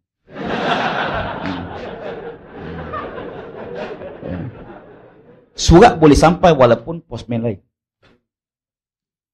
Surat boleh sampai walaupun postman tukar. Sekarang, surat sebut di tangan kita. Tidak ada satu parti lain jadi harapan rakyat untuk bawa Islam. Mereka PAS. Maka PAS mesti kita kena clear, kita ahli, kita pendukung. Perbezaan jangan kepada perkara prinsip. Yang kedua, soal cara berfikir disebut oleh sahabat kita. Cara berfikir kait sahabat dengan soal ilmu. Kerana akal manusia dia kosong. Kerana itu Allah Subhanahu Wa Taala utuskan Nabi. Apa tujuan pengutusan Nabi? Ialah mengajar benda yang akal tak mampu fikir. Alamal insan ma lam ya'lam.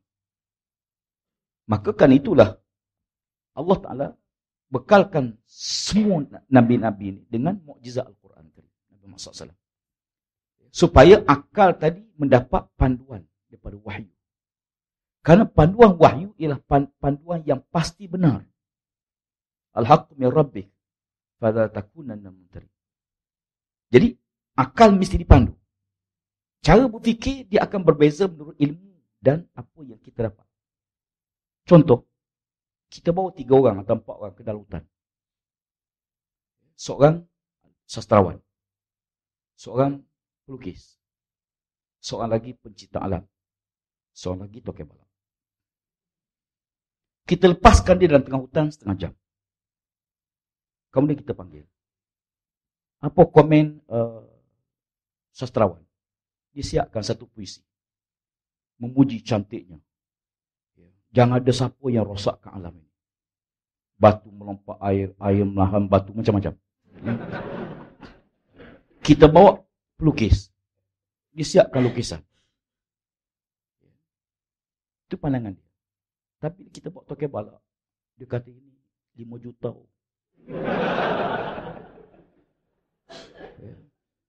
Kerja tokoh balak nak tebang balak tu. Pemikiran tokoh balak akan bertembun dengan pemikiran pencipta alam. Pencipta alam tak akan benarkan walau sebatang balak ditebang pun. Kita kekalkan alam yang ada. Kenapa sudut berbeza? Kerana cara berfikir berbeza. Maka demikian juga dalam jemaah. Cara berfikir bergantung kepada sumber ilmu yang dia ada. Sebab itu, sumber rujukan tinggi parti apa dia? Quran, hadis, ijma' ulama' dan qiyas. Supaya kita berpegang pada prinsip yang sumber yang tetap. Sumber yang tetap, bukan sumber yang buruk. Adapun perkara yang nisbi, itu sepanjang laluan perjalanan parti kita. Setiap pemimpin ada kaedah dia. Ada pendekatan dia. Dan semua cantik dengan approach masing-masing. Dan ahli kita dalam konteks jamaah, kita penuh yakin bahawa sebenarnya kita, yang disebut oleh Cikgu Pah tadi, sebenarnya pengurusan itu, pergolakan itu kerana benda-benda yang politik ialah andaian kepada benda yang akan datang. Politik bukan fikir benda lepas. Politik ialah jangkaan kepada benda yang akan berlaku. Sifatnya apa dia? Sifat jangkaan. Maka kita merancang program berdasarkan andaian-andaian. Ada masa kita andai begini, tiba-tiba tak jadi. Duit dah habis dah, letih dah. Kita prepare pilihan raya di Pematang Pau.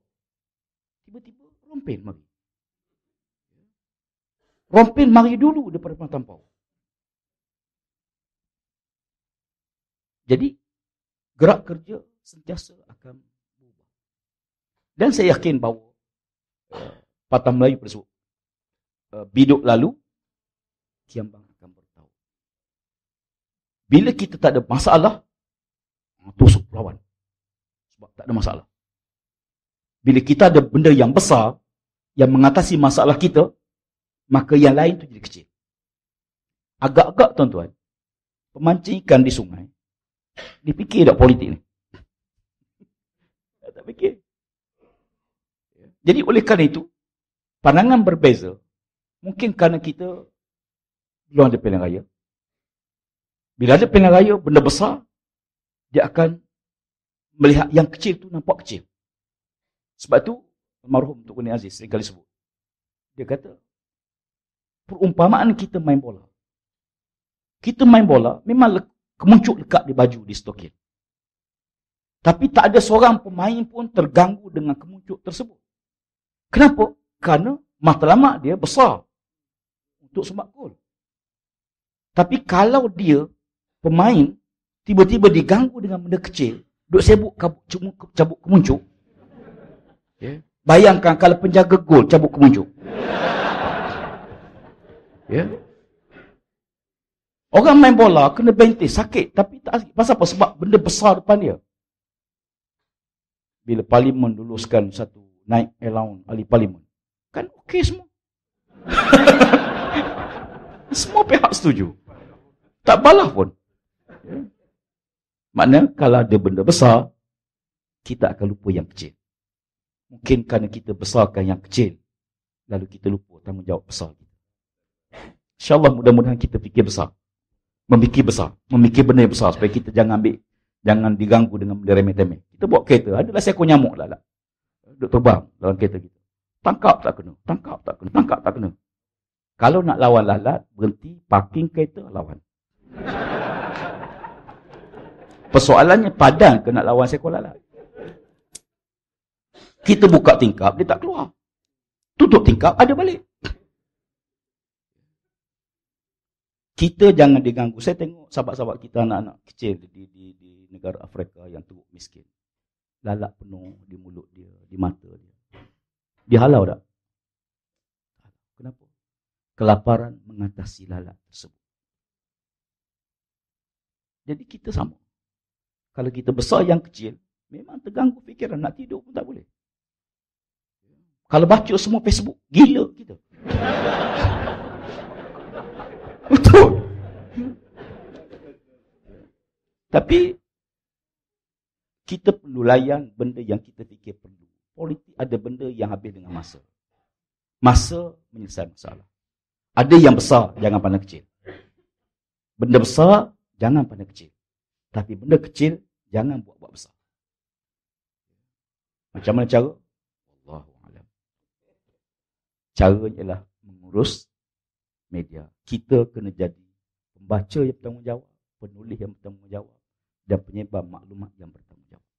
Bukan bertanggungjawab kawan, tanggungjawab dengan Allah Subhanahu Wa Taala. Tanggungjawab dengan Allah di akhirat. Dan inilah saya fikir kalau kita sikap demikian, kita akan jumpa titik noktah yang sama. Wallahualam. Assalamualaikum warahmatullahi wabarakatuh. Saya tarik Datuk kena jawab sikit lah kot. Yang tu pun saya pun nak dengar juga tu. Yang harapan pendamai tu. Minta Datuk komen sikit lah. Saya nak tahu siapa yang berkelahi dulu.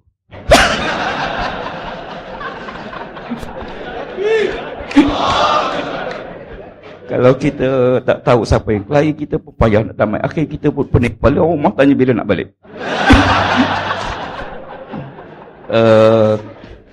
Saya tengok beginilah. Dia dalam tulisan-tulisan yang berbagai, pandangan-pandangan berbagai. Sebahagian tu bukan ahli, sebahagian tu penyokong, sebagainya. Yang kita kena pasti, okey, saya nasihat pada semua. Bukan saja penulis yang saya namakan dalam tulisan, saya tak kenal dia. Tapi saya sebut sekalian, semua orang kena bertanggungjawab. Reaksi ini timbul daripada sebelah pihak. Sebelah pihak, kalau tepuk sebelah tangan, tidak akan berbunyi. Jadi, mungkin apa yang ditulis kerana reaksi kepada satu kumpulan lain. Jadi, kalau kita tegur satu kumpulan, tak boleh kita tak kena tegur dua-dua kumpulan. Maka kedua-duanya kena bertanggungjawab. Bukan dengan jamaah saja. Tanggungjawab dengan Allah Subhanahu Wa Taala. Kalau kita tidak duduk di situ, saya fikir tak boleh selesai. Pening kepala, tukang belamai. Akhirnya dia teruk pada orang lain. Dahlah badan dia kecil. Ya, buat nyanyi dia. Ya, tapi saya yakin insya-Allah jemaah kita besar, lapang dada, gelombang besar. Tunggu Presiden sebut. Kapal besar ni dia tidak berlayar di sungai. Dia berlayar di lautan. Ya, gelombang besar.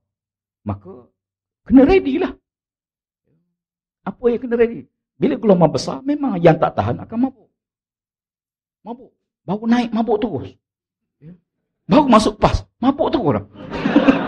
Ya, sebab dia naik kebetulan musim gelombang besar. Ya. Kemudian mungkin kadang-kadang kerana gelombang besar tersebut, dia tak sabar. Ada orang tahu gelombang, dia tidur. Dia tak ada Facebook, tak ada. Dia telefon biasa je. Ya. Dia, ni contoh Cik Rupa. Cik Rupa ni antara kehebatan dia kata ni, tak ada. Dia, kalau kita rasa pening, tidur. InsyaAllah tak mampu. Yang kedua, jangan kumpul. Jangan Islam ni panjang. Allah tak akan bagi kemenangan kalau kita tak ready. Kadang-kadang Allah uji sikit je. 1-2 negeri Tuhan bagi. 1-2 don kita menang. 1-2 parlimen kita menang. Sebenarnya ini proses mematangkan kita dalam perjuangan. InsyaAllah, pengalaman saya turun ke laut, bila gelombang besar, ribut, selepas ribut tu dia cukup tenang. Tenang, setenang-tenang. InsyaAllah, jemaah kita akan tenang lepas ribut ni berakhir. Sekian, Assalamualaikum. Kata orang, suami isteri ni lepas bergaduh, dia elok balik semula, boleh anak kembar kadang-kadang. Kita harap gitulah insyaAllah. Nak merasa jugalah Negeri Sembilan jadi kerajaan, Syekh jadi pembangkang ni kan. Baik.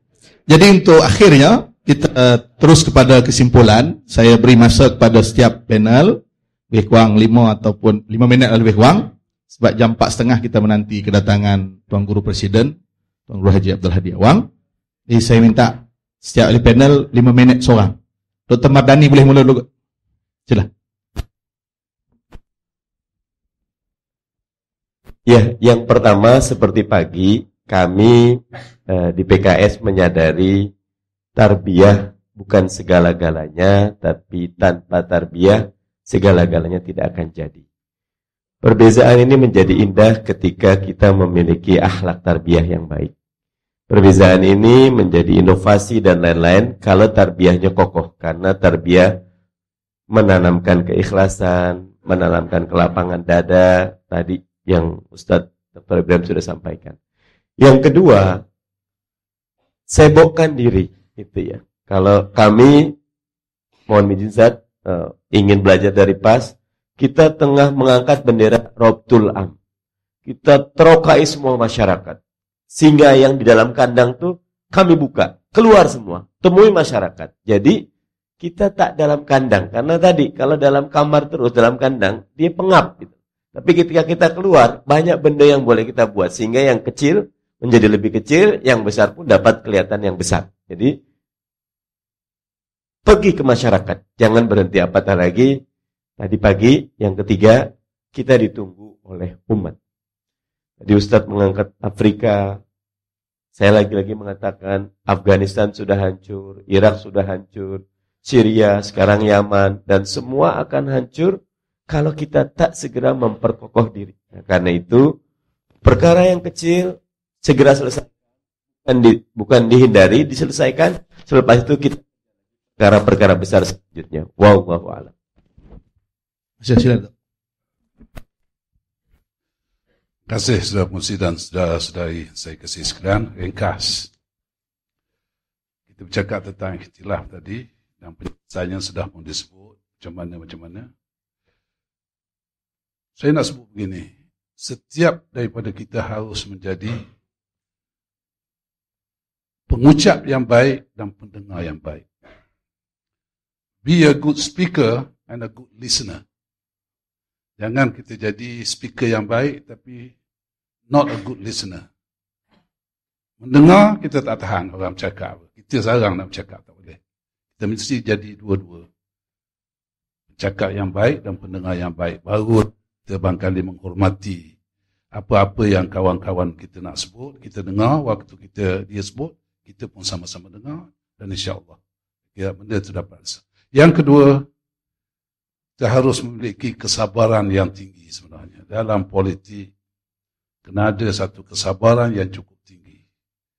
Kadang-kadang satu keputusan yang dibuat oleh peringkat-peringkat dalam jamaah, kawasan ke, cawangan ke, negeri ke, pusat ke, bertentangan dengan kehendak kita sendiri. Kita kena sabar. Sebab itu adalah keputusan. Dan kita harus kita harus wala sebagaimana yang telah disebutkan tadi. InsyaAllah. Dan yang ketiganya, perlu barangkali kita mengambil intibar daripada peristiwa-peristiwa yang telah lalu. Barangkali kita harus meninjau sedikit. Kesan daripada begininya jadi begini. Kesan daripada begini. Tak ada benda yang sama yang akan berlaku. Tetapi imbasan itu ada. So kita kena ambil pengalaman-pengalaman yang lepas itu sebagai satu pedoman kita bagaimana kita harus ke depan. Sebab kita sudah putus tadi, yang kita ikhtilafkan ini bukan masalah prinsip, bukan masalah dasar, tapi masalah cara, masalah pendekatan, masalah strategi. Jadi ini memang akan ada perbezaan dan kita harus dapat mengukur mana yang terbaik yang akan kita lalui. Tidak ada dalam konteks pendekatan strategi ini hitam putih, tak ada. Yang ini baik, tak ada buruknya sama sekali. Yang ini buruk, tak ada. No, dia akan ada. Sedikit ada keburukan, tapi kebaikannya banyak. Jadi ambil yang mana manfaat yang lebih banyak, itulah yang akan kita pakai, insyaAllah. Terima kasih. Wassalamualaikum warahmatullahi wabarakatuh. Bismillahirrahmanirrahim. Musi dan sahabat panel. Saya nak simpulkan beginilah, merujuk kepada satu hadis Nabi SAW. Nabi SAW, inna hazaddin yusrun. Walam yusaddadina ahadun illa ghalab. Fasaddidu wa qaribu wa yassiru wa bashiru wasta'inu bil ghadwati war ruhati wa syai'in min dujah dalam. Kata Nabi SAW, Islam ni agama yang mudah. Jangan ada di kalangan kamu yang menyulit-nyulitkan urusan agama. Presiden sebut, jangan tasyaddud dan jangan tasahul. Tasyaddud terlalu keras, memaksa orang terima pendapat kita. Walaupun dalam perkara ijtihad, jangan paksa orang terima pendapat kita. Kerana perkara ijtihad, perkara strategi boleh berbeza pandangan. Sifat jamaah, aku dengan apa yang diputus, kalau itu pendekatannya, maka kita terima. Dan jangan tasahul, terlalu meringan-ringankan urusan agama. Hingga akhirnya agama dipelekikan. Macam kita tak ada pendirian.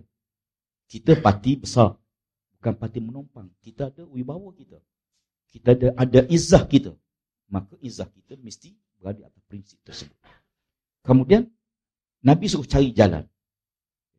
Cari jalan bagaimana untuk dekatkan masyarakat dengan Islam. Dalam gelombang yang ada, perkara yang mengagumkan kita ialah keahlian kita. 2-3 bulan mutakhir, ahli kita bertambah luar biasa. Sangat luar biasa. Sampai 8,000 sebulan. 13,000 sebulan. Waktu istimak alami di Terengganu, satu hari hampir 1,000 ahli baru berdaftar. Maknanya, walaupun kita nampak ada pergolakan, tapi orang tengok kita, istiqamah kita, di atas prinsip. Orang nampak kita berpegang teguh dengan prinsip, tidak longgar dengan prinsip kita. Yang ini yang jadi pengaruh. Nabi kata cari jalan. Wa qaribu, dekatkan manusia pada Islam. Basyiru, gembirakan. gembirakan. Orang seronok. Sebab tu saya disebut oleh doktor tadi, bahawa ruang dakwah kita pelbagai. Kita kena keluar. Kalau kita buat benda yang sama, kita akan dapat kesan yang sama. Kita pelbagaikan. Pelbagaikan itu menyebabkan orang tengok kita dalam bidang ekonomi, dalam bidang pendidikan, dalam setiap bidang. Pasal apa? Kerana tanggungjawab kita lagi besar berbanding masa yang daripada kita. Tugas kita lagi banyak berbanding masa yang daripada kita. Jadi kalau kita habis masa berkelahi, bertengkar, beza pandangan, habis tenaga, letih. Sedangkan kita masih banyak benda nak diurus. Sebenarnya pun sebut, masa yang daripada kamu amat sedikit berbanding tugas yang kamu kena pikul. Maka kita tengok. Kemudian Nabi suruh gembirakan dan permudahkan. Saya tengok dalam bagai ni pendekatan approach dakwah. Tidak, orang tak nak dengar, tak boleh. Yang dengar, kalau tak boleh begini, yang boleh macam mana. Apa alternatif kepada ummah kita? Ummah perlukan penyelesaian Islam. Okay. Apa alternatif? Jadi bila kita banyak konotasi negatif, dia akan melarikan manusia. Keras, jangan keras dalam dakwah. Dakwah jangan keras. Dakwah mesti tegas. Tegas prinsip. Keras tak boleh. Fabima rahmatillahi lintalahum. Walaupun tafazan ghalizal qalbi lam fatu min hawli. Kalau maka dengan rahmat Allah lah ya Muhammad, kamu jadi seorang yang lemah lembut. Kalau kamu keras, orang akan lari. Tuan bayangkan Allah Taala suruh Nabi Musa pergi pada Firaun. Izhab ila Firaun. Innahu tagha. Musa pergi pada Firaun, dia tu tahu. Kalau dah tahu, pergi buat apa? Pergilah kamu tu ketua UMNO, berkakak biru. Dah UMNO pergi buat apa? Dah. Kita dapat pahala hasil kita buat, bukan keputusan. La'allahu yatazakkaru aw yakhsha. Allah Ta'ala bagi harapan Nabi Musa. La'alla, mudah-mudahan. Allah tahu Nabi Firaun tak akan masuk Islam. Allah tahu. Tapi Allah suruh pergi. Pasal apa? Kerana kita dapat pahala daripada apa yang kita buat. Bukan keputusan yang kita dapat. Kita bertanding Sabah Sarawak. Walaupun harapan menang payah. Tapi kita paling tidak melepaskan tanggungjawab. Bila kita ada peluang bawa enakmen kita ke parlimen, kita bawa. Kalau menang, kita laksana. Kalau gagal, kita melepaskan tanggungjawab dengan Allah di akhirat. Trafik light dah hijau. Kena jalan. Ada orang kata kita kena tipu. Kalau kita orang pasal perangkap, kita tahu perangkap, kita masuk juga. Tak cerdik benar lah kita. Sebab itu bagi kita ini, ruang yang ada, kita guna. InsyaAllah, anda yakin, ambil pendekatan menarik masyarakat kepada kita. Dan insyaAllah, perbezaan-perbezaan pandangan ni, lapang dada, selalu jumpa. Dan jumpa, salam, baik sangka dengan sahabat, manis muka. Dan jangan lupa, senyum. Sekian, terima kasih. Assalamualaikum warahmatullahi wabarakatuh. Demikian perbahasan yang telah dikupas oleh ketiga-tiga ahli panel yang saya kira dengan penuh kematangan dan juga pengalaman, terutama bagi kita anak-anak muda yang melihat perspektif dunia siasah dan politik pada hari ini. Mungkin penilaian kita lebih kepada melihat apa yang berlaku dalam alam maya, tapi kita tidak turun pada alam realiti yang sebenar. Maka ketiga ahli panel yang kita bawa ini adalah ahli panel yang mendepani realiti dalam jamaah, dalam siasah, yang kita perlu kutip pengalaman dan juga pandangan-pandangan mereka. Justru itu sebagai kesimpulan yang terakhir daripada saya sebagai pengurusi pada separuh masa yang kedua, dapatlah sama-sama kita merenung sebahagian daripada apa disebut oleh Allah dalam surah Syura dan juga surah Hud. Dengan pengertian yang lebih kurang sama, kalau Allah berkehendak umat ini menjadi umat yang satu, saya Allah mampu untuk menjadikan ianya umat yang satu. Walaupun ada penafsiran para ulama berkenaan dengan umat yang satu itu dengan akidah dan tauhidnya. Atas semangat perbezaan ini sebenarnya Allah boleh saja membuatkan kita bersatu tanpa ada perbezaan. Namun di sana ada pengecualian yang sangat menarik untuk kita fikirkan. Orang yang diberi pengecualian oleh Allah illa man rahima rabbik, melainkan mereka yang diberi rahmat oleh Tuhan mereka. Mudah-mudahan kita menjadi golongan yang dipilih oleh Allah untuk beroleh rahmat, menjadi ejen penyatuan bukan menjadi ejen perpecahan, menjadi orang yang mendamaikan bukan orang yang mencerai-beraikan. Ta'awanu 'ala ma ittafaqna wa nata'adzaru 'ala ma ikhtalafna. Kita bertolak ansur, kita bertolong-tolongan pada perkara yang kita setuju, kita persetujui. Dan kita berlapang dada, bertolak ansur pada perkara-perkara yang kita berselisih pendapat. InsyaAllah, sekiranya kita mampu untuk memahami, menghadam perkara-perkara yang disebut oleh ketiga-tiga ahli panel tadi, saya yakin dan percaya insya-Allah kita mampu untuk membuat satu lonjakan yang besar dalam pilihan raya umum yang ke-14, dan ternyata UMNO dan Barisan Nasional tetap menjadi musuh nombor wahid kita. Yang perlu kita tumbangkan, yang perlu kita selesaikan dengan apa cara sekalipun dalam medan siasat dan politik ini. Justru itu, apa jua ruang yang boleh kita gunakan untuk memahamkan rakyat, untuk beri sokongan kepada kita, maka kita teruskan insya-Allah. Siru ala barakatillah. Mohon banyak-banyak maaf di atas segala ketelanjuran dan kesilapan. Aku qouli hadza wa astaghfirullahal azim li wa lakum. Kita kembali kepada pengurusi utama.